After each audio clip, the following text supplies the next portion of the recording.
McIntosh of Pickering. My Lords, I'm delighted to have this opportunity to debate such an important subject, and I'm deeply grateful to have secured this question for short debate. I'd like to declare my interests. I'm an Honorary President of National Energy Action, Honorary Associate of the British Veterinary Association, Honorary President, Honorary Vice President of the Association of Drainage Authorities, and I work with the Dispensing Doctors Association. I look forward to all contributions this evening, but especially the maiden speech from the noble Lord Eliot. Rural communities face many challenges and of a different nature to urban communities, yet in policy terms they are frequently overlooked. While the 2024 Labour manifesto did not specifically mention rural communities, many of the commitments it did include may actually damage rural communities. There is a desperate need to support farming and other businesses in rural areas with better broadband and mobile connectivity. Young people are unable to access jobs with a lack of public transport in rural areas, while older people find access to hospitals and healthcare challenging for the same reason. The £2 bus fare has helped, but will the government keep this? There is inadequate public transport in rural areas, but I see no point devolving more powers to local communities and local leadership for bus and other local transport provision if there are no additional resources to meet the new responsibilities. Planning rules and guidance go some way to protect rural communities. For example, the ban on building on floodplains and in areas prone to flooding. Yet rural communities are often used for the convenience of urban communities. Take energy as a good example of this. Too often energy is generated at sea or on land far away from where it is to be consumed, traversing rural communities which are then blighted by pylons without gaining any of the benefits which such far-flung, sparsely populated communities long for in often cooler climes with poorly insulated houses and residents on low incomes in rural communities. It transpires from a government-sponsored study that it can be cheaper to transfer electricity underground rather than by unsightly and unenvironmentally friendly overhead line transmission. In my view, power lines should be placed underground. Alternatively, electricity generated from renewables should serve those closest to the source of the power generated. Turning to public services, these are often more costly to deliver in rural rather than urban areas. Hospitals and GP surgeries can be difficult to access. Every increase in fuel duty affects the ambulance service. There is poor broadband mobile connectivity, meaning that dispensing doctors and rural GPs are unable to issue electronic prescriptions. There are inequalities of healthcare between urban and rural areas which needs to be addressed, and one hopes that the follow-up to the Darcy Review will tackle these. Rural communities have a desperate need for smaller, affordable 1 or 2 bedroomed homes. Yet the government is planning to build 300,000 houses a year, many of which to be built in areas of water stress and on floodplains, and mostly 4 or 5 bedroomed homes. This will simply not address the issue of a shortage of affordable homes in rural areas, but will create problems of increased sewage and houses with 4 or 5 times the amount of sewage coming out into inadequate water pipes, which when mixing with floodwater in combined sewers enters the seas and the river. Farming lies at the heart of the rural economy, yet farmers face great uncertainty. Farmers have a role to play in creating better self-sufficiency, energy and food security, generating power through renewables on their land, and they would like to sell into the national grid. In terms of storing floodwater on farmland, as we heard last week, farmers perform a public good which should be recognised along with other public goods they perform through the environmental land management schemes. Yet there is an underspend in DEFRA of 138. I've seen one figure of £138 million, another figure of £350 million, and mounting concern over the forthcoming budget, not least on the implications of inheritance tax for farms. The government must give certainty and clarity to farmers by spending the monies committed to farming in full, and to set an increased multi-annual agriculture budget for the duration of this Parliament. To boost food security and self-sufficiency, we must consume more home-produced food and less substandard food imports from third countries. It would be very helpful to have an update on the land use framework, as well as national planning policy framework and planning policy guidance, to reflect farming being the primary role of the countryside. While environmental benefits sit comfortably with best farm practice, the mass development of solar panels, tree planting, carbon offsetting and house building on Britain's most productive and fertile land does not make good sense. In the budget on the 30th of October, will the government commit to review the agricultural property relief in a compassionate way to ensure it remains available to those landlords prepared to let for the longest terms of 10 years or more to give tenant farmers greater security? When farmers do well, rural communities and market towns flourish. Racing also plays a major role in rural communities. North Yorkshire plays host to racecourses at Ripon, Thirsk, in my own former constituency, York, Wetherby and Doncaster, jewels amongst the crown of 54 courses dotted around the UK. Overall, racing is the second largest spectator sport in Britain, yet has experienced significant economic challenges recently, from the pandemic to inflationary pressures of the cost of living crisis. I urge the government to consider ways to encourage racing, which supports 85,000 jobs across mostly small and medium-sized businesses, and is a major employer in many areas, including my own former constituency of the Vale of York, Thirsk and Malton, providing career opportunities for young people, as well as an outlet for leisure, hospitality and tourism. The role of vets in rural communities is crucial. The veterinary profession is an integral part of the agricultural and food sector, working collaboratively with others to protect animals, people and the environment they share. Vets working across the meat sector underpin the economy, providing value to the £9.1 billion domestic meat industry and the £2.1 billion meat export trade. The vet-farmer relationship is an integral part of any farming team at every stage, from the farm to fork and facilitating trade too. Vets have a health and welfare role to play, not least at auction marts such as that at Thirsk, as well as on the farm. A strong working relationship across the whole farming team is vital, yet an ongoing issue facing the veterinary sector in rural areas is the veterinary workforce shortages, which I hope the Noble Lady and the government will address. The number of qualified vets joining the profession decreased when we left the European Union, and it is felt that the new salary threshold will simply exacerbate the UK veterinary workforce shortage. So I would conclude by asking the Minister, whom I welcome to her place today, as I understand the Rural Communities Minister, to value rural communities, to use the forthcoming spending review to restore the balance in spending in rural areas and to ensure a fairer spend on public services such as health, transport, housing and energy. To give farmers, which is the largest sector in the rural economy, certainty and clarity of policy going forward, and to ensure that all farmers can prosper and survive, whether they are arable farmers, livestock farmers, tenant farmers, owner-occupier farmers, family farms or larger farms.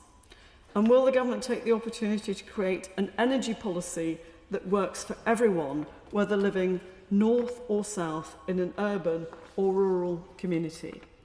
I know that the Noble Lady, in replying, will say that her hands are tied not just by the forthcoming budget, but also by the spending review. But this is an opportunity which must not be lost to ensure that there is a vibrant future for farming, for racing, for market towns, for auction marts, for everybody living to prosper in rural communities as well as in urban communities throughout the length and breadth of the land. My Lords, it is an honour and privilege to speak in your Lordship's House for the first time. Before making this contribution, I have spent some time listening to and reflecting on the debate and the work of this House, which, like all debating and law-making chambers, has its own unique style, which is very different to those I have been used to in the past. Some of those differences I would recognise as positive. Some others will take slightly longer to get used to. Indeed, I was speaking to a peer just yesterday, and he said that after 25 years in this place, he still cannot get used to some of the practices and processes here. I offer my sincere thanks to Blackrod, her staff, the clerics, doorkeepers, the security services, the police, the many members of staff, and the peers who have assisted me, and all those who have provided a warm welcome to me since I came to this place last month. I also thank my two supporters, my noble friends Lord Rogan of Lower Ivey and Lord Empey of Shandon, both of whom I've known for over 25 years. Also thanks to my wife and family for their continued support and help in this role. As a humble rural farmer from the most westerly county of the United Kingdom, being a member of this House is not something that I ever contemplated I would be part of. Even during my political career as a Fermanagh District Councillor, member of the Northern Ireland Assembly, and short time in the other place down the corridor, being a peer was not on my radar. Although I have a long political career, I do not think of myself as a professional politician, but as someone who came to politics by accident and continue to see myself as a community activist rather than a professional politician. That community activity includes my chairmanship of Ballinamallard United Football Club, a small village club that has played in the top level of Irish Premiership and punches well above its weight. Also my former membership of the Northern Ireland Security Services, of the Ulster Defence Regiment and Royal Irish Regiment, through some of the darkest days in the Northern Ireland Troubles, was a difficult time for everyone. I trust that my title, Ballinamallard, if you can all pronounce that, will be recognition of the small rural village and its hinterland where I and my siblings and parents grew up and are very much part of that community. My lords, I hope you do understand my accent. My local rector was concerned at the weekend that you wouldn't understand me, which reminds me of a story of a preacher who was in a new area and heard a man at the back of the church regularly shouting out, "Hallelujah." So the preacher went on for much longer than was expected, only to be informed after the church that the man was indeed shouting, "That'll do you." Moving swiftly to the motion, my lords, I thank the noble lady, Baroness McIntosh, for bringing this motion forward, and I should declare an interest as owning an operational farm. I want to highlight some issues that are similar throughout rural areas in the UK, but also using my experience of the past chairmanship, immediate past chairmanship of the Northern Ireland Assembly on Agriculture, Environment and Rural Affairs. We all suffer from poor transport services, poor broadband and connectivity, rural isolation, health and well-being, and the lack of youth services. But there are other aspects to rural communities that I feel that are deficient. For example, the widespread withdrawal of banking services that has resulted with many rural dwellers and businesses not having a regular opportunity of face-to-face banking and financial advice. Development planning in many areas is not conducive to the indigenous rural population, restricting opportunities for young rural dwellers and businesses to remain in that area, instead pushing them into urban areas and removing from their natural area. In England, approximately 19% of the population live in rural areas. However, in Northern Ireland, that figure is approximately 37%, a significantly larger proportion of rural residents in Northern Ireland who obviously have significant higher rural-based issues. Then we have the largest rural economy, the farming and agricultural sector, who are finding it more and more difficult to operate and positively contribute to their community. They are world leaders in quality food production, but continue to be pressurised. And by the word pressurised, that is a modest term for me, as I'm told not to be controversial in my maiden speech, but I'll be more forthright, hopefully, in future contributions. The farming sector continue to be held to ransom by many rules and regulations that are not adopted by other countries where we import food from. Thank you for now. My Lords, first of all, I'd like to thank Baroness McIntosh of Pickering for securing this important debate on rural priorities. But I also want to acknowledge and congratulate my colleague from Northern Ireland, Lord Elliott of Ballinamalard. Lord Elliott has served as a district councillor in Fermanagh District Council, as a member in the Northern Ireland Assembly, and we were both elected at the same time in November 2003 and then re-elected on several occasions. We were leaders of our political parties at the same time, and we would have met regularly on a range of issues. We also served on the other place, and now we serve in your Lordship's house. And I would also say that Lord Elliott and myself are probably similar in age, although I edge upwards in terms of being a few years older than he is. I want to wish him, on a very personal level, my best wishes and my congratulations on making his maiden speech. Lord Elliott and myself served and represented rural communities in very different parts of Northern Ireland, and we also have different perspectives on the constitutional position of Northern Ireland. Lord Elliott is an Ulster Unionist and I'm a democratic Irish nationalist. But that doesn't prevent us from working together on the issues that matter to the people, and that has always been the case and will continue to be the case, and I am in no doubt about that. But moving swiftly on to the motion in front of us, I, like Lord Elliott, want to give a perspective from Northern Ireland, where the local department is implementing the rural policy framework, the objective of which is to ensure that rural dwellers enjoy the same quality of life and opportunities as those in rural areas. But there is undoubtedly no doubt that various rural priorities need to be addressed. And I'm very pleased that my noble friend, Baroness Heyman of Ullack, is on the front bench, and that she has already been meeting the Northern Ireland Minister for Agriculture and Rural Development and Environment on numerous occasions, and I think she can report that in her response. And no doubt she will have heard the various issues that confront rural communities, thereby necessitating a higher level of budget for the farming and rural communities throughout the UK, but I would also say particularly in the case of Northern Ireland.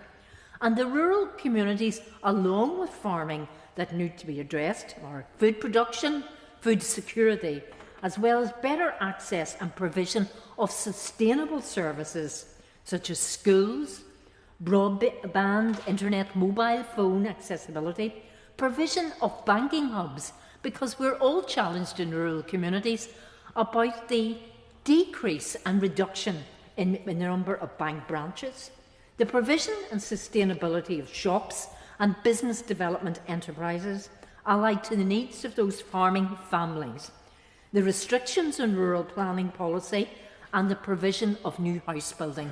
So none of us can gainsay that our issues in rural communities are different. There are many similarities, and those do need to be addressed. Another factor, my lords, is the potential for youth migration to urban areas.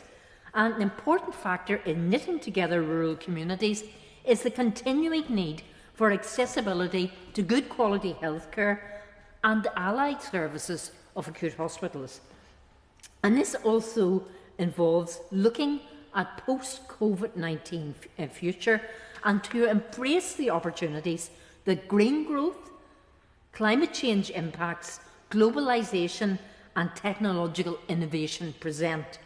So therefore, my lords, a holistic approach to rural development is required to secure and underpin such communities and encompass many of the above priorities that have already been raised by Lord Elliott and by Baroness McIntosh in her introduction. But in Northern Ireland, our agriculture sector faces immense pressures due to rising production costs, the uncertainties of post-Brexit trade, and the increasing impact of climate change. The 670,000 people living in rural communities in Northern Ireland and the 113,000 of jobs with the food supply chain rely heavily on farming. There are also jobs linked directly to farms and relying on them for business. Northern Ireland farmers need increased financial support from the Treasury, and I do know that the Ulster Farmers Union quite recently has written to the Chancellor of the Exchequer, Rachel Reeves, regarding these particular matters, because they wish to remain competitive, sustainable and resilient, as they have lost the EU Pillar 2 funding. And I would like, maybe, if my noble friend, the Baroness, could say something about the replacement for Pillar 2 funding and how that funding that could be provided could underpin and sustain rural communities. So, in the post-Brexit world, my lords, it is important that as part of the reset with the EU, that the PM, the Prime Minister, the Chancellor and the DEFRA Secretary of State develop clear policies to facilitate smooth trade between Northern Ireland and the EU, and also between GB and Northern Ireland, through the provision of funding for mitigating market disruptions caused by Brexit. It is important to increase investment in local food production and sustainable farming and promote renewable energy sources and energy efficiency within the agriculture sector, because undoubtedly agriculture is a holistic industry along with rural development and rural services. So therefore, my lords, in advance of the forthcoming budget, it is important to recognise the economic pressures which the government have told us about, and we have to recognise that. But I do believe that modest increases in agricultural funding will deliver substantial returns in terms of food security and for the development of rural communities. And I would hope my noble friend, Baroness Hayman-Ulloch tonight, the Minister, could detail some of those in terms, notwithstanding the budget pressures and notwithstanding the comprehensive spending review, because at the end of the day I want to see what joint working there is with the community and voluntary sector and with other government departments in the UK and with the devolved nations and regions. My Lords, can I also thank Baroness McIntosh for securing this debate? And can I also welcome and congratulate the noble Lord, Lord Elliot of Ballinamallard, thank you, on an excellent maiden speech, and welcome him to his place in this House. I just want to deal with two issues, rural transport and farming in brief. So like many who will speak in this debate today, I live in a rural area. My hometown is the small market town in the Conwy Valley in North Wales and is 4 miles north of the tourist honeypot village of Betws-y-Coed. Llanrwst is sometimes referred to as the capital of the valley and is an ancient market town which grew up alongside the wool trade. It has a proud history of independence, of clockmakers, of harp makers and Welsh poets. Today it is still the focal point for residents of villages and farms for a wide area, with people travelling in for work and shopping needs and the farmers' livestock market. But as with many rural areas, the Conwy Valley has experienced a decline in bus services in our remote areas, and this has led to those without their own transport having difficulty accessing services they need, and was leading to feelings of isolation, especially amongst the elderly. Transport for Wales, working in conjunction with Conwy County Borough Council, ensured that elderly residents of Conwy County were able to use their concessionary bus pass for journeys on the Conwy Valley rail line, which was really welcomed. In addition, in 2020, Transport for Wales and Conwy County Borough Council again launched a Flexi service, a demand-responsive service connecting Llanrwst and Betws-y-Coed with surrounding villages. Instead of picking up and dropping off passengers at a bus stop, Flexi buses pick up and drop off within a service area. There's often no fixed timetable. Pickups are at passenger requests, and routes can be changed so that everyone can get where they want to go. Bookings can be made by phone or on a smartphone app. Over a 12-month period, 15,000 passengers used the service, with 95% giving it a 5-star rating. The demand-responsive service was also extended to 11 different areas across Wales and has proved to be an excellent solution for those who live in remote and even isolated areas. I'm sure that similar systems exist in other parts of the UK. But can I ask the noble lady, the Minister, what plans the government has to ensure that all areas of the UK are able to benefit from such schemes, to make sure that the elderly aren't isolated in their homes? Central to rural life are, of course, our farmers and our farming communities. For the Liberal Democrats, there are 3 main priorities which we would want to see tackled in the next 2 years in the form of a rescue plan for farmers.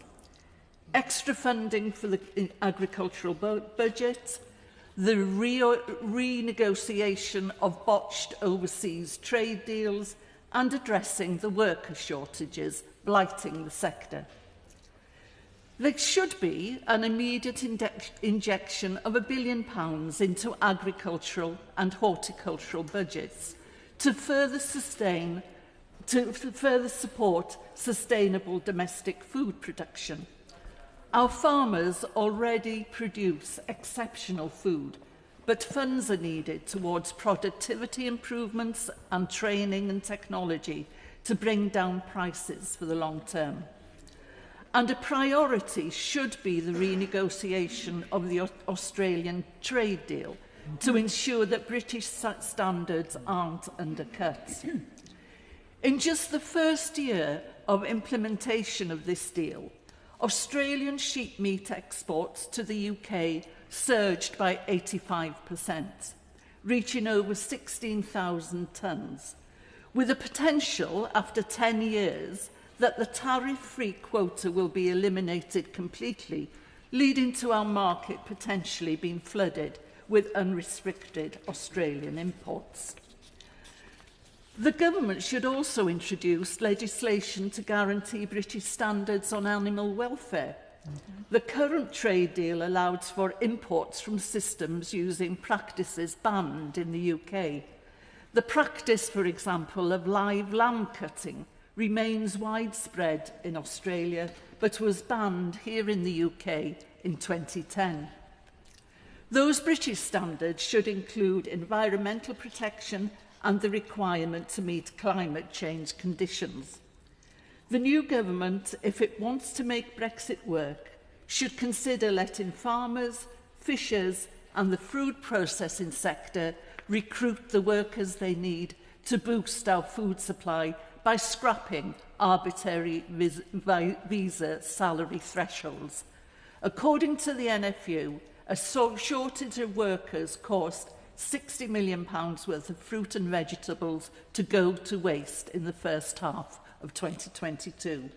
Farmers are the mainstay of our rural communities, and particularly so in Wales. They are the guardians of our language and culture, but some are struggling and wonder how long their farms will survive. So I wonder how the noble lady sees the future of farming in the UK. My Lords, firstly, congratulations to the Noble Lady McIntosh for introducing this debate, and congratulations to the Noble Lord Elliot for his maiden speech. Now, my Lords, there's a perception in our towns and cities, at any rate, that people in rural England lead a picture postcard existence. But for the majority, this is certainly not the case, and many struggle to live decent lives. In 2017, the Social Mobility Commission reported that social mobility and intergenerational poverty was as bad, if not worse, in rural England than in some of our most deprived urban slums. And one of the reasons for this sad reality is the gross imbalance in the funding provided by government for nearly all our rural services. Just as an example, in terms of the central government support for local government, urban areas get some 45% more per head than rural. This means that rural council taxpayers pay an average of 17% more than their urban cousins, nearly £100 per head more. It also means that the services now provided in our rural shires are the bare minimum. Do you want to speak? In education, our average rural LEAs get less grants per pupil than the urban LEAs, and this is not fair on our rural young. And turning to health, the most expensive time for anyone medically is from 65 to death. And while the over 65s represent 16% of our urban population, in the countryside, that figure is 24%. That's a big difference, my lords. And in Devon, an attractive county to retire to, some 26% of the population are over 65. So why is it that funding for public health services in Devon, for example, is some 40% lower per head than the national average? Which similar nationwide discrepancy means that there are less than half the medical professionals per 1,000 people in rural England than in urban England. 50 versus 109. That's quite a difference, my lords. Moving on, there are almost no magistrates' courts left in rural England. To get justice in our countryside costs the individual a lot of time and money. Also, as has already been mentioned, reliable buses are pretty hard to find. Thus, ordinary life in rural England, shopping, doctor's visits, or even sports for the kids, is immensely hard when your only but vital family car has to go to work with a breadwinner. But for me, the worst aspect of rural deprivation is that there are almost no affordable homes to be found in rural communities, either to let and certainly not to buy. Rural houses sell at a huge premium. In rural Cornwall, where I live, the average house price is some 12 times the average wage. The young just have to leave. So this Labour government was right in its election campaign to major on this shortage of housing, and I was as pleased as Punch, but I just hope that they can actually deliver, and not only in towns, but vitally in rural communities, and maybe even create completely new rural communities. Now, I realise DEFRA will not be able to solve any of the problems I have so far mentioned, but I sincerely hope they are seriously engaged in rural proofing and driving an understanding of the difficulties of rural living in all other departments. That, to me, is the key to the future of our rural communities. Now, let me move from the problems to my dreams. In the words of the old Mars advert, I believe that all rural communities should be places where you can work, rest and play. So we need workspace, firstly, to create local jobs within the community. It used to be the butcher, the baker and the candlestick maker, and still could be. But of course now you can add to that the possibility of online services in almost every field known to man, including, I may say, man on the other side of the world. But for that, we need fast broadband in every community, and possibly a change of planning rules. Above all, for our work, rest and play, we need housing, especially affordable housing. And as I've said before in this House, we need to restore council houses. After all, local authorities have lots of land available, but we have to abolish or at least amend the right to buy. My favourite amendment would mean that occupants have to live in a council house for at least 10 years or even 12 before they can exercise their right. And above all, that the money then raised has to go back to the local council to build more houses and not to the Treasury.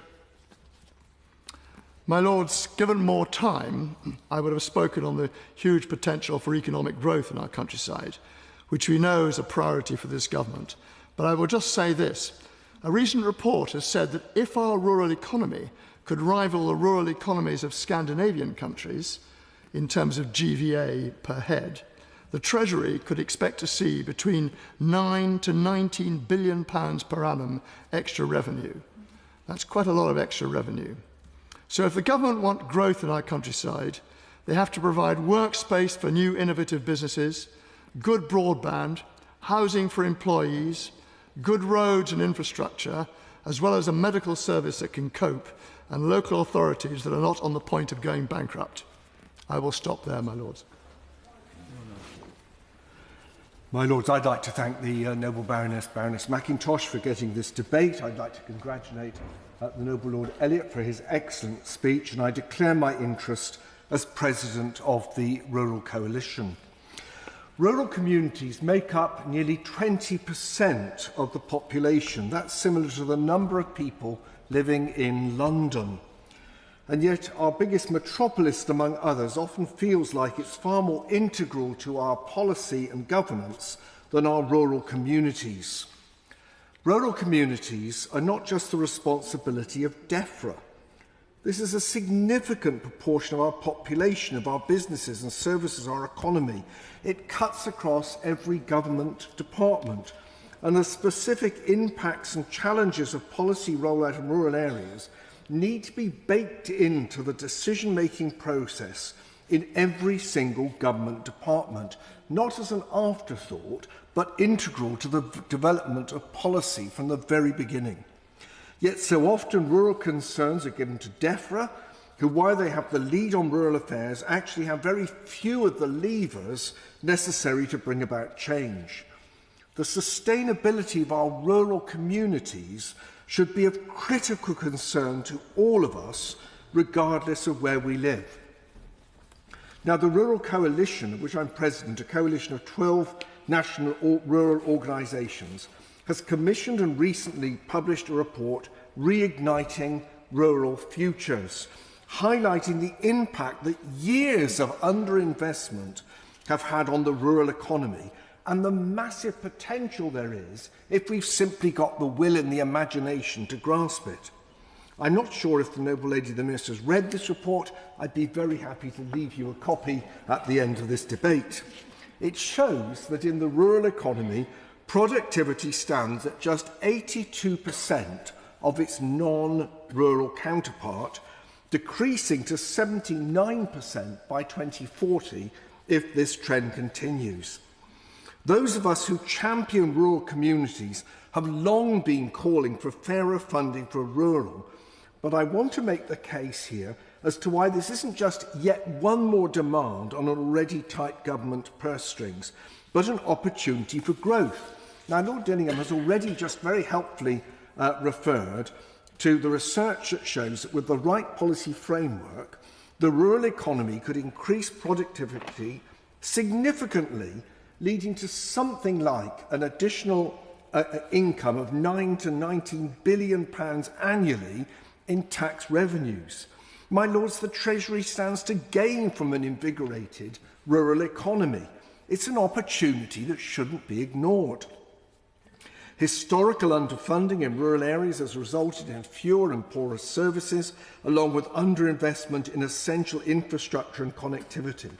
There's a lack of access to suitable educational and job opportunities, along with a desperate lack of affordable housing, which often drives the part of the population that's economically active out of rural areas, making the problem ever worse. I'd like to make just a few short points about rural affordable housing, as I know His Majesty's Government has made affordable housing for all a priority, for which I congratulate them. It's part of the plan to boost economic prosperity. I hope that this mission takes account of the particular pressures, though, around rural affordable housing. How will the government ensure that the benefits of these policies reach rural areas? In 2022, the most affordable homes were 8.8 times more expensive than average lower quartile earnings in rural areas, compared with 7.7 times more expensive in urban areas, excluding London. Housing waiting lists in rural areas grew by 20% between 2020 and 2023, compared to a growth of just 14% in urban areas. Rural homelessness has increased by 25% since 2021 to 2022. It's clear that the lack of affordable housing in rural communities is a significant barrier to rural prosperity. There's much more we could be discussing here around the premiums of rural service delivery caused by challenges including sparsity, the challenges facing rural business, and remember that 23% of our businesses in this country are in rural areas. There's the problem of digital connectivity, the mental health and well-being challenges too, with a higher suicide rate in rural areas. But I hope other noble colleagues will pick up on these issues.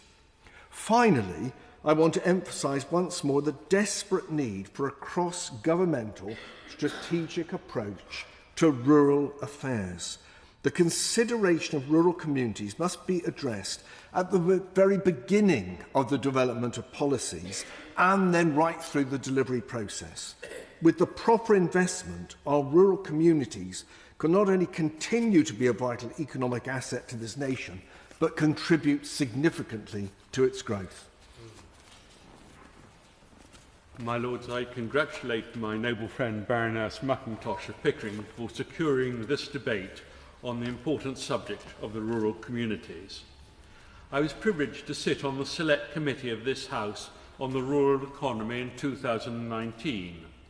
Our report, Time for a Strategy for the Rural Economy, is only 5 years old, and having reread it, found it is still very relevant today. We identified several problems that rural areas face in comparison to urban areas, and many of these have got worse. It is not surprising that the evidence in the Regional Moorlands Group's report published a month ago, entitled The People's Plan for the Uplands, shows that 97% of people who live there feel abandoned by politicians. However, my Lords, we also evidence the opportunities that these areas could offer, and I would follow the Right Reverend Pellet and the Noble Lord Cameron in highlighting the 9 to 19 billion pounds in extra revenue that is available. And my Lords, if I was back as a Treasury Minister, I would be very keen to exploit this potential. I'd like to identify some other key facts. In 2021, rural workers' productivity was 82% of non-rural workers, a significant productivity gap. If trends continue, rural productivity is expected to decrease to 79% for non-rural by 2040. In 2021, the non-rural economy was 6 times larger than the rural economy, projected to grow to 6.5 times by 2040. A 2022 report for the Rural Services Network, when reviewing the then Levelling Up white paper, showed that if rural communities were a distinct region, their need for levelling up would be greater than any other part of the country. The cost of living is higher in rural areas. The rural fuel poverty gap is nearly double the national average. Like other noble lords have said, there is a shortage of housing of the right type and tenures. The National Planning Policy Framework should include measures suggested by the Rural Services Network and ACRE, which would help increase delivery of affordable homes that meet local needs in small rural communities. Without an adequate supply of affordable housing and workspaces, my lords, it is difficult for rural businesses to flourish. Since our report in 2019, digital infrastructure has improved, although it is still far from adequate. Can the Minister confirm that the remainder of the Project Gigabyte programme will be delivered? Will she place the focus on rural areas which are still losing out and redouble efforts to ensure the rollout of networks that will give them full fibre or gigabyte capability and of broadband connectivity? Without good connectivity, rural communities are being discriminated against and businesses are being made unprofitable. My Lords, many reports have highlighted the unique challenges faced by rural communities and businesses. There is no lack of evidence. What is important for the government to understand is that businesses, people and communities in rural areas are faced with the aggregate multiple impacts of all these issues.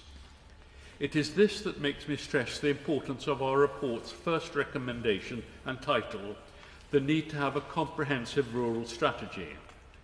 Will the government commit to developing a specific, tailored rural strand within the government's economic growth strategy, with buy-in to it across Whitehall departments, including Treasury? Such a strategy, my Lords, should include measures that will help diversify rural economies, raise productivity and attract quality job opportunities. Such a strategy will be more effective if all government legislation is thoroughly rural-proofed and has a base-placed approach to reflect the diversity of the countryside and the capabilities and knowledge of those who live and work there. My Lords, I end with 3 further questions for the Minister. Given that farming is still an important component of our diversified rural areas, when does the government intend to publish its land use strategy? In 2019, DEFRA's in-house rural policy team comprised about 60 staff. What is the number today? And finally, my Lords, can the Minister tell us what rural areas, if any, will benefit from yesterday's Inward Investment Summit?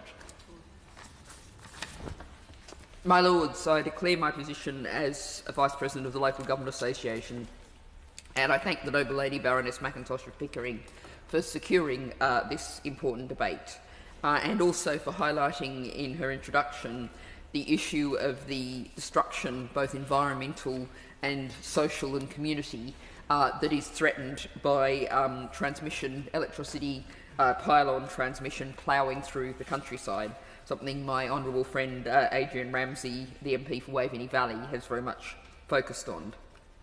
And that really is an illustration of a much broader issue, that the relationship between the countryside and urban areas is very often an extractive one. Public goods are produced in rural areas, whether that be electricity or food, and then the benefits are carried by urban areas and the costs continue to be borne by the rural areas. And I think we have this idea of rural areas as a green paradise, idyllic ancient oaks, bubbling brooks, green meadows, chocolate box villages. This is Lord Cameron of Dillington's picture postcard countryside. Yet sometimes, and I'm going to focus on the way in which it can still continue to look like that, but the actual reality is a deeply unhealthy environment, both for people, the public, in terms of public health, and also environmental damage.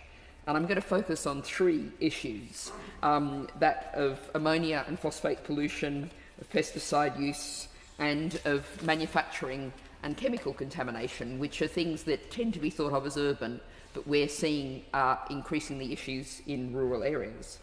So starting on nitrogen and phosphate pollution, the number of intensive poultry units in England and Wales needs to halve in the next 25 years to save our rivers, says the Soil Association.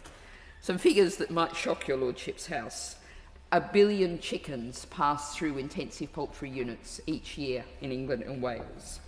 Now, you might say this is traditional industry, but actually over the past decade, the number of chickens has increased by 1 million birds every month, year on year, for the past decade.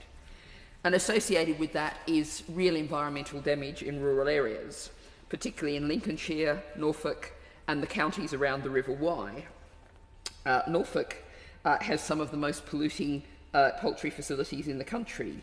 The Wye River region is now a huge matter of public concern, the amount of pollution being caused by that. Now, pesticides. Again, we don't really think about these in terms of the public health aspects for rural areas very much. But actually, figures from DEFRA from 2022 showed that pesticide usage by volume was similar to the levels of 2010. And that's by volume or by weight. But actually, the pesticides we're using are becoming more and more toxic all of the time.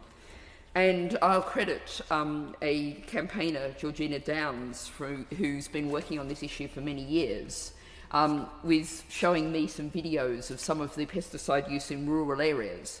And we think of this out in the fields, but we see sprayers literally within a couple of feet of people's front windows or people's bedroom windows, pesticides spraying up and down those fields every few days, and rural dwellers face seeing that all of the time. And manufacturing. Just out today, the Environment Agency has said that it lacks the budget to tackle the growing understanding of the so-called forever chemicals, per and polyfluoroalkyline substances known as PFAS. And if we look at where some of the areas of concentrated problems are, the former RAF base at Moreton in Marsh in Gloucestershire, Bentham in North Yorkshire, Duxford in South Cambridgeshire. These are issues that are not just contained to urban areas. So many issues of public health, and then there's the issue of health services. And far too often, the health services are simply not available to people in rural areas that they so urgently need. And of course, there's very often not the public transport to get to health services in more urban areas. These are issues other noble lords have raised, and really we need to see the government addressing.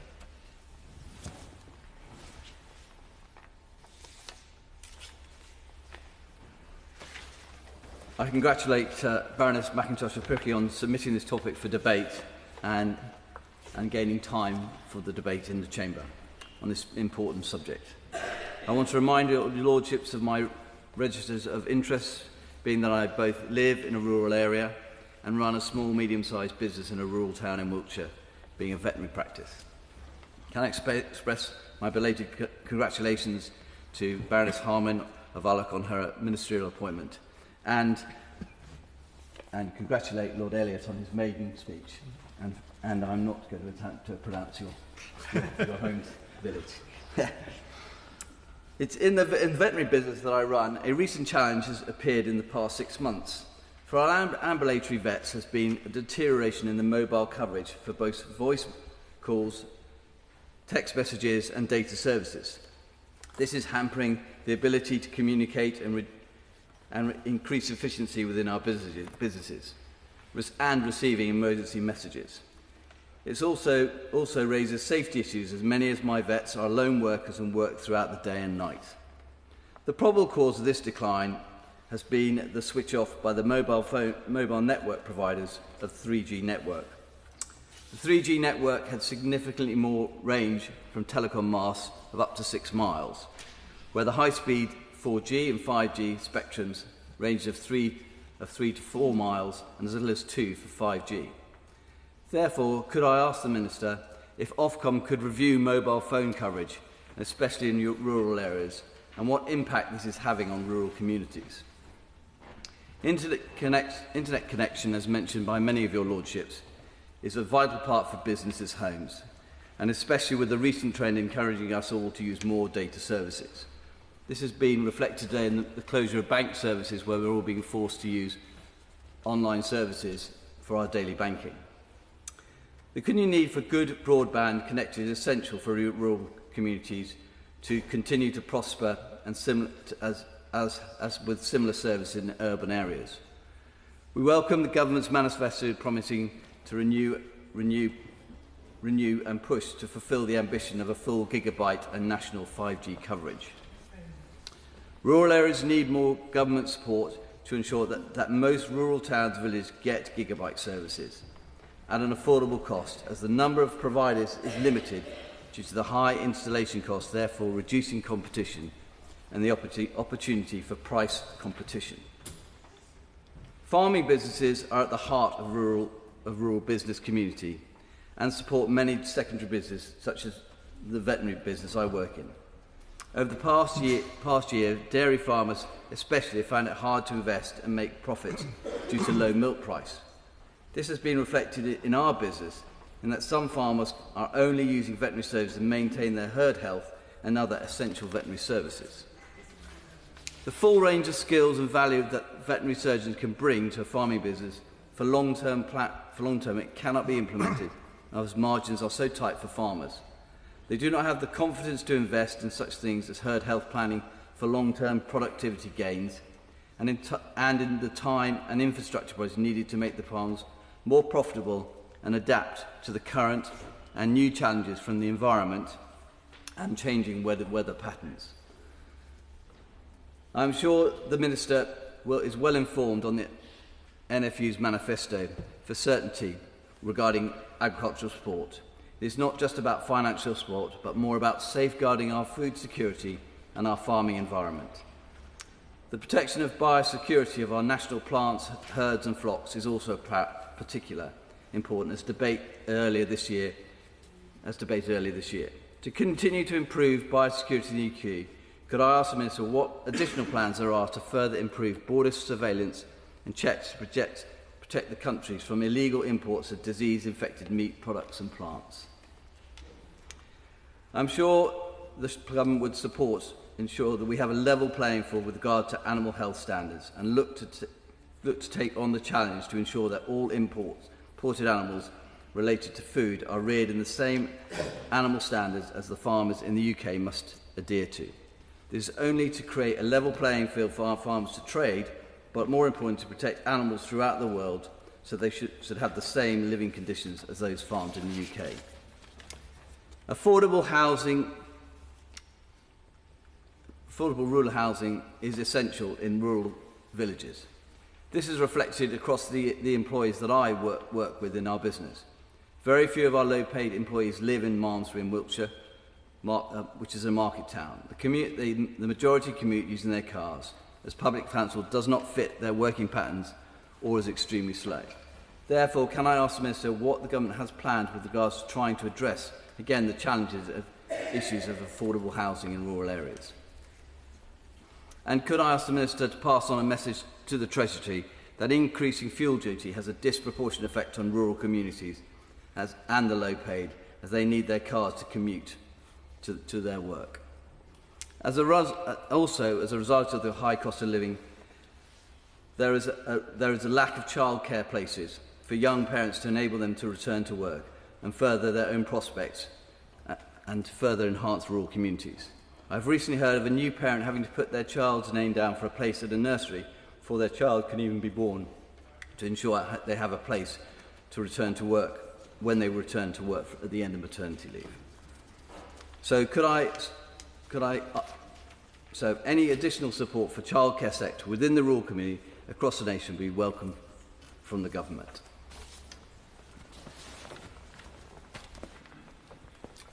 My Lords, I declare my farming and land management interests in Wales and congratulate my noble friend Baroness McIntosh of Pickering for securing this important and timely debate. I also congratulate the noble Lord Elliot of Ballina on an outstanding maiden speech. The primary barrier to rural economic development is the planning system.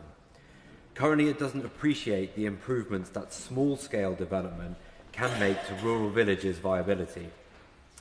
In the planning and decision-making process, weight must be given to development that will improve a settlement's sustainability, whether through the provision of new homes, services, or facilities. Our best and most fertile agricultural land must be saved for food production, and lower quality agricultural land or brownfield sites must be prioritised for new housing and infrastructure projects. This would allow us to safeguard food security while investing in communities and infrastructure. To reform rural planning and develop the rural economy, the government should introduce permission in principle for rural economic development. This would encourage planning applications by reducing the risk of high financial input without guaranteeing consent. It should enable the repurposing of redundant agricultural buildings and sites. Planning applications to repurpose these sites are often rejected as they are not deemed sustainable development. whereas in many cases, developing these sites would lead to economic growth. As my noble friend Baroness McIntosh of Pickering has said, the agricultural budget has remained static since 2014, despite significant shifts in the importance of domestic food security and recognition of the scale of environmental challenges. Modelling by the independent Anderson Centre showed that an annual agricultural budget of around £4 billion will be required to meet these aims and challenges. Respecting the nature of devolved governance, this would translate to a UK-wide budget of around £5.6 billion. In opposition, the Secretary of State for DEFRA and the Minister of State for Food Security and Rural Affairs understood this and consistently argued that any underspend in the agriculture budget should be rolled forward to future years. Farmers are also facing increasing financial damage from flooding. According to the Environment Agency, approximately 12% of agricultural land in England is at flood risk from rivers, the sea, or both. DEFRA commissioned research finds that winter floods cost farmers an average of £480 per hectare. Following recent reports that the government is reviewing the Farming Recovery Fund, it is worrying that many of those announced as eligible for the fund on the 24th of May 2024 have not yet received payment. Could the noble Baroness the Minister clarify the position for land users entitled to compensation but who have not yet received it? Crime is another issue for rural communities, and the government must recognise that tackling crime and increasing police visibility are priorities. While there is increasing awareness of the growing problem, this is not felt by the communities that live and work in the countryside, nor is it reflected in current government policy. Research from the House of Commons Library shows that rural crime has increased by 32% since 2011, compared with 24% in urban areas. This includes nearly 130,000 more reported offences and additional 30,000 cases of criminal damage and arson.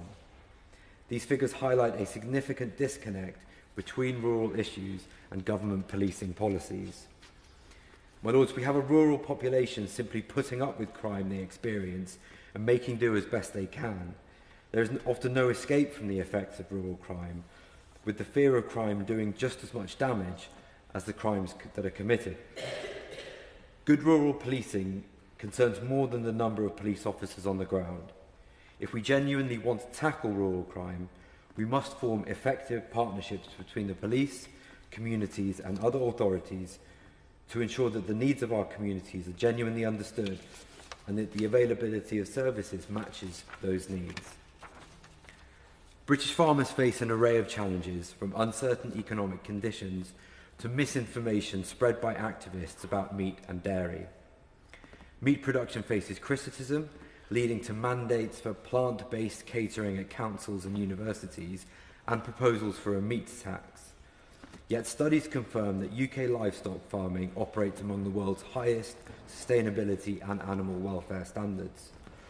Research from the Committee on Climate Change found that British beef production is about half as carbon intensive as the global average.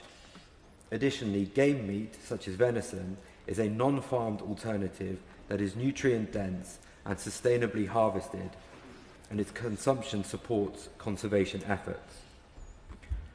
Ultimately, the simplest way to shop sustainably is to purchase food locally, reducing food miles between farm and fork. This, in turn, helps the British farming sector thrive and prevents reliance on lower quality imports produced to lower welfare and sustainability standards.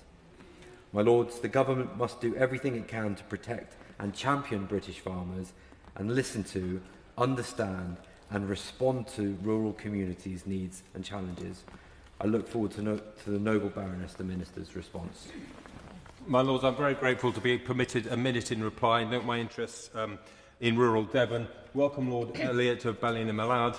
Welcome another West County farmer, which is very good to join our benches. My Lords, the reason I didn't put down to speak today is I was in Oxford at Ditchley Park doing a task force on rural retail, and I thought I'd just use the minute that I've got to emphasise the importance of community shops in rural areas and the huge stress that they're under currently. My Lords, the supply of food and basic services into rural communities is really stressed. A number of the big wholesalers are now no longer supplying these communities, and so you have people who are unable to get outside of their community, people who may be challenged by mobility, by the cost of transport to bigger areas, and because the larger supermarkets won't deliver into these rural communities, are simply unable to get the basic provisioning that they need. And, my Lords, with my minute, that's all I'd like to emphasise, and hope that the Minister may be able to comment upon it. Thank you.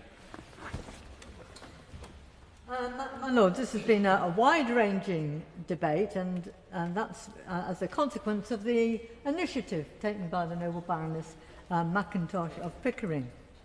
My Lords, when we think about rural communities, well, those of us in England anyway, usually have in our minds the Yorkshire Dales, the Cotswolds, the West Country. And in these areas, settlements comprise, in our minds anyway, small towns, villages, small, often isolated hamlets and farmhouses. However, rural communities like these also exist on the fringes of large urban areas. In West Yorkshire, where I live, for example, each of the 5 councils that serves together, they serve 2.5 million people who predominantly live in cities and towns, have nevertheless a significant rural hinterland. For instance, in my own council, small villages and isolated farmhouses high up in the Pennines share the challenges of the rural communities everywhere. And I beg, my Lords, that we all, when we think about rural communities, we include those rural communities as well, because they too need to be in our thinking. I'm just going to focus on 2 issues. I mean, a huge number have been raised in the debate today, but I just want to focus on 2. First of all, housing, and then secondly, local government funding for the councils that serve rural communities. The lack of appropriate housing exists in all our communities. However, rural communities have, in addition, their own particular challenges, and a recent report by the CPRE highlighted the problem that has resulted in, for example, a 40% increase in homelessness over a 5-year period, and a lifetime's, literally a lifetime's wait for a home with a social rent. And this report concurs with policy solutions proposed by my party, the Liberal Democrats, with an urgent need to set an ambitious targets for building social housing, or housing with a social rent, within a council's local plan. To be effective, this will need to be supported as a policy by the government and the Independent Planning Inspectorate. And to have a long-term benefit, new social housing has to be removed from the right to buy legislation. Otherwise, the financial models are simply not viable. And I shall make my usual plea at this point that affordable housing is not affordable. In many cases, affordable housing is simply not affordable, and we need to think about housing for social rent. So house prices, as we've heard from other noble lords, in the countryside have increased at almost twice the rate of those in urban areas over the last 5 years, while rural wages have largely stagnated. And the consequence is that young people are being forced to leave rural communities as a result of the housing crisis, which has in itself a knock-on effect in terms of skills lost, a reduction in economic activity, as we've heard, and vital public services being deprived of talent. An additional issue is the increasing number of second homes and short-term lets, which drive up rental prices and restrict supply. And controls of the proportion of second homes and short-term lets in an area is, in my view, essential to enable stable communities to survive. Which leads me neatly to a consideration of the funding government supplies in support of rural communities.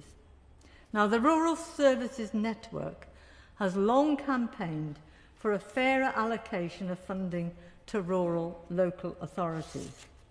In 2024-25, urban councils receive 36% more in government funding spending power per head compared to rural councils. As a result of years of underfunding, rural councils have had to increase council tax, leading to a situation where rural residents pay, on average, 20% more per head in council tax than their urban counterparts. Rural residents receive less government funding, pay more in council tax, and receive fewer services than those in urban areas. One of the ways that councils are partially bridging the funding gap is by making service provision contracts with parish councils that are able to raise income to fund basic services, for example, as parks and play areas. So the question was, what priorities do we want to see for the next 2 years? And for me, these are through the planning process to allocate more land for social housing, for improved and fair funding for council serving rural communities, and a plea that we don't divide our communities by defining rural and urban as if they are totally separate. My Lords, I first declare my farming and land interests in Devon and Scotland as set out on the register, and may I also add my congratulations to the noble Lord Elliot of Ballinamallard on his maiden contribution in an area where he clearly has significant expertise. As my noble friend Lady McIntosh, I'm most grateful to my noble friend Baroness McIntosh of Pickering for securing this debate and all noble lords who have made contributions. It is clear today that those living in rural communities have little idea what His Majesty's government does regard as priorities for their benefit and desperately needs reassurance. As my noble friend Lady McIntosh also brought up earlier, the government has made several significant commitments to develop renewable energy and energy transmission, as well as new housing. How can this be achieved while ensuring local voices in rural areas are still heard in those decisions? And I would add my request to the noble Baroness, the Minister, for an update on the land use framework and also the NPPF. The rural economy needs greater investment by the government rather than rumoured cuts. In the short term, to address food security, water quality, adapt to climate change and deliver our nature recovery obligations. I join other noble lords to ask the noble Baroness, the Minister, to fight to protect and increase the DEFRA budget, to commit to the continued rollout of ELMS, including the advanced SFI options that appear to be making limited progress. This is a critical segue into introducing private capital into creating these public goods.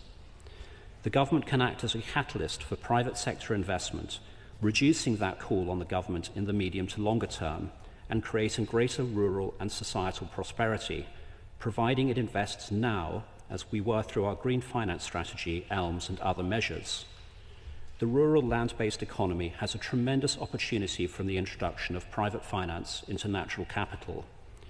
In order to allow this, governments have to step in and create these markets to help turn public goods into something the private sector will pay for. The fundamental requirement to develop these markets is that standards have integrity and can adapt to improving technology that allows better targeting and monitoring over time. Our government was working with the British Standards Institute on developing these standards. We already created the Woodland Carbon Code and Peatland Carbon Code that stand level with the best standards globally.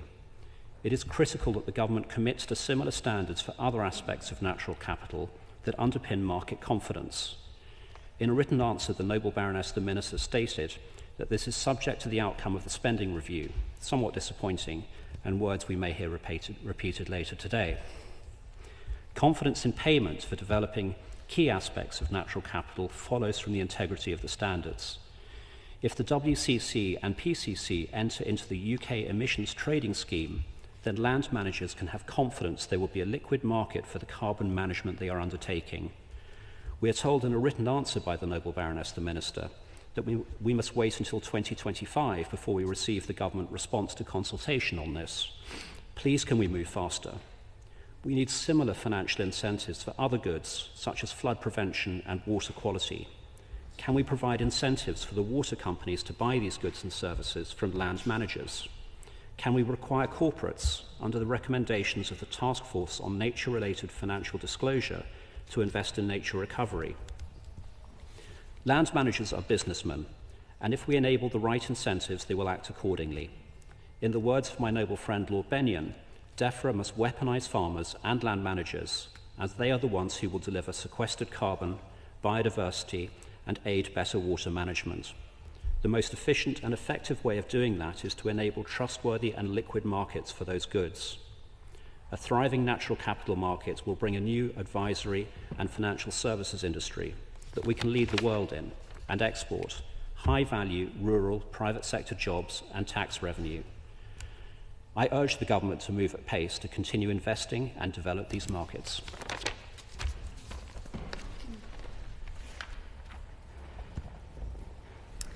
My Lords, can I start by congratulating the noble lady Baroness McIntosh of Pickering in securing the debate.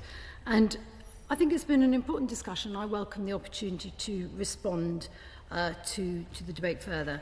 Can I also congratulate the noble Lord Elliot on his maiden speech and give him a warm welcome to this House. And I look very much forward to working with him as we go forward on these issues. I just want to look at the actual question. The question was to ask His Majesty's Government what the priorities are for rural communities over the next 2 years. And I think this debate has really gone much, much more broadly than that. Many of the issues that we've discussed are going to take more than 2 years to resolve. So I think much of what I'm going to be talking about is also going to be long-term as well as short-term. Because the government is committed to improving the quality of life for people living and working in rural areas, so that the full potential of rural business and communities can be realised. And what we need to do is to ensure that the needs of people in rural areas are right at the heart of policy making. And I think that's come across very strongly during this debate. And I would also like to reiterate that I genuinely value rural communities. They are my communities. I've always, lived in a rural community, and I will continue to be a strong voice for rural communities in the department. Farming, forestry and other traditional land sectors are essential for delivering so much of what we value in our countryside. However, businesses found in rural areas are just as diverse as those found in urban areas. We know that around 80% operate outside of the agriculture and related sectors. And also, we know more people in rural areas are employed in micro-businesses than in urban areas. And yet, as the Right Reverend Prelate, the Bishop of St Albans, so clearly explained, there is significant potential for economic growth, with average productivity in rural areas being 86% of the England average. This was mentioned by the noble Lord, the Earl of Caithness. Our manifesto was clear. Sustained economic growth is the only route to improving the prosperity of our country and the living standards of working people. And our approach to delivering this growth right across the country will focus on 3 pillars: stability, investment and reform. We've already started to deliver on our commitment to restore stability for farmers by continuing the rollout of the Sustainable Farming Incentive, and we will go further by optimising our schemes and grants, ensuring that they produce the right outcomes for farmers, and that includes small grassland, upland and tenanted farmers, whilst delivering food security and nature recovery in a just and equitable way.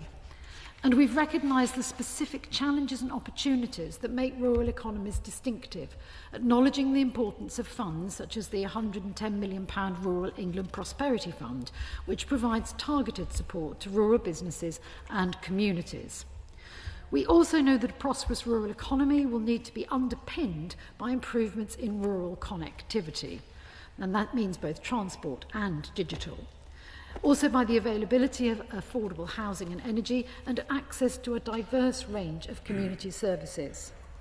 The Noble Lord Cameron was particularly concerned regarding housing, and I do thank him for his support on our ambitions in this area, because home ownership is out of reach for too many. Too few homes have been built, very few are genuinely affordable, as the Noble Lady Baroness Pinnock said. And our housing shortage just drives high rents and high prices. So we are committed to improving the quality of life for people living and working in rural areas. And part of addressing this is going to be through the biggest increase in social and affordable house building in a generation. And we want to work with councils and housing associations to build the capacity to ensure we deliver the homes that people need. And we will be reforming planning laws so we can build the homes our rural communities desperately need, but at the same time protecting our green spaces and natural environment. Noble Lords mentioned the National Planning Policy Framework. We have launched a consultation to reform this. And as part of that, we'll consider how to build more homes in the best way and introduce a wider set of growth-focused interventions that build them in the places that people want to live in, whilst supported by the correct infrastructure. A number of Noble Lords asked about the land use framework. We intend to publish this later this year as a green paper. The government's also committed to tackling fuel poverty. It's our ambition that the Warms Home Plan will transform homes across the country by making them cheaper and cleaner to run, including the many households in rural areas that are not connected to the gas grid. That includes myself. And because decarbonising off-grid properties will reduce our reliance on fossil fuels and build our energy independence. It will protect customers from high and volatile energy prices, keep us on track for net zero, and at the same time improve air quality. The Noble Lady Baroness McIntosh, in her introduction, talked about the fact that a lot of the energy projects will have little value for local communities. And I just wanted to make the point that NSIPs, nationally significant infrastructure projects, and that includes grid connections, large grid connections are NSIPs, do have community benefit programmes as part of the process that they have to go through and work very closely with local communities. We will be also setting up Great British Energy, and that will support local and combined authorities and community energy groups to roll out small and medium-scale renewable energy projects in their areas. The government also recognises that people living in rural areas often have greater distances to travel to access essential services, employment, education, training and other social and recreational activities. And this has come across really clearly in this debate, and we understand that it is much more costly and time-consuming when you have to travel such greater distances and the travel connectivity is not good. The Noble Lady Baroness Humphreys talked about some of the transport challenges and gave examples in her area. One thing we are determined to do is to deliver better bus services, and we have set out a plan on how we can achieve this. And this is based on giving local leaders the tools that they need to ensure bus services reflect the needs of the communities that they serve. I'm sure we would all agree that one size does not fit all when it comes to transport services. And digitisation is at the heart of the government's agenda, and we are committed to ensuring that rural communities, many of whom are still reliant, as we've heard, on 3G, are not going to be left behind as part of the switch-off. 4G coverage in rural areas is increasing thanks to the shared rural network, which the government will continue to invest in to ensure coverage where currently no major mobile network operators provide 4G coverage. While I'm on digital, the Noble Earl Keith Ness asked about Project Gigabyte. I think the 85 covers 85% of UK premises at present. The idea is to have nationwide coverage by 2030. And I'm going to keep saying this, I'm very sorry, Lord Wilbur, I can't confirm continuations of things and actual funding until we've gone through the spending review. It's just just can't, unfortunately. Doesn't mean it's not happening, but I can't confirm anything around things. Also, the Noble Lord de Clifford asked about mobile coverage, and I just thought he'd be interested to know that the Minister of State for Data Protection and Telecoms recently wrote to Ofcom on the 28th of August, asking them to update him on the steps they'd be taking to improve their reporting of mobile coverage, including timescales for this work, by the end of October. Opportunity, it can also be a challenge. Too many people, young people and children, are defined by their backgrounds, and it shouldn't matter who you are or where you come from. So the government's committed to supporting rural schools in order to break the link between young people's background and their success. And as part of this, we will be recruiting 6,500 new teachers in key subjects. And we intend to boost rural and agricultural skills by reforming the apprenticeships levy into a growth and skills levy to give businesses the freedom and flexibility to upskill their workforce, and by opening new specialist technical excellence colleges to give rural communities the chance to fit skills to the needs of their local economies and empower rural business to play a bigger role in the skills revolution. I was also asked around health. The Noble Lord Cameron talked of health as others did as well.